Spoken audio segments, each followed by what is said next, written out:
Good afternoon. Apologize for the delay. Wanted to make sure the governor of Texas was able to complete his briefing before we came out. Earlier today, the president signed a proclamation declaring this Sunday a national day of prayer for those affected by the hurricane. And just this afternoon, the president heard from the heads of the Salvation Army, American Red Cross, and Southern Baptist Disaster Relief on their efforts throughout the devastation of Hurricane Harvey. As Gail McGovern, President and CEO of the American Red Cross, said, the American people are bound and determined to bounce back, and these organizations, along with so many others, have been on the ground from the beginning, helping the people of Texas and Louisiana do just that. Responders at the federal, state, and local level, and we'll share more information. The President will be back in Texas tomorrow to visit with storm survivors and tell them personally that the federal government is here to help in any way that we can. The President is currently finalizing a supplemental request to support the needs of emergency responders at the federal, state, and local level, and we'll share more information on that later. 621-3362. And with that, I'll take it. I just spoke with the President, and we're in the process of finalizing that decision and those details, and we're actually going to make that announcement on Tuesday of next week.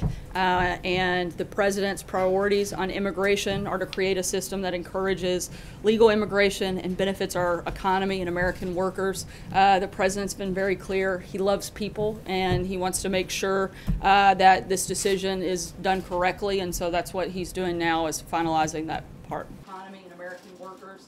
The President's been very clear. He loves people. And does the President feel that young people who came to this country illegally, who came of age here, who have jobs here, who went to school here, are those people Americans or are they foreign nationals? Look, I'm not going to get into the back and forth while we're in the process of finalizing the details on this, but we're going to be working on that throughout the weekend and make that announcement on Tuesday.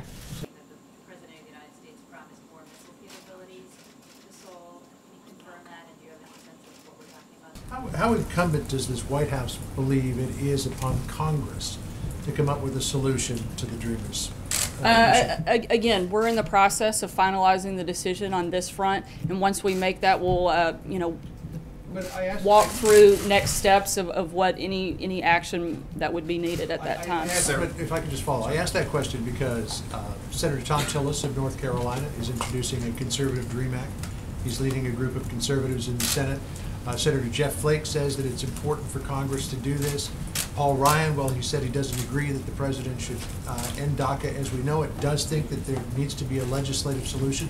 Does the White House agree with what's being said? Again, I mean, I'll say it for a third or fourth time, and I'm sure I'll get another 5 or 6 more questions on this, and I'll get to say it another 5 or 6 more times.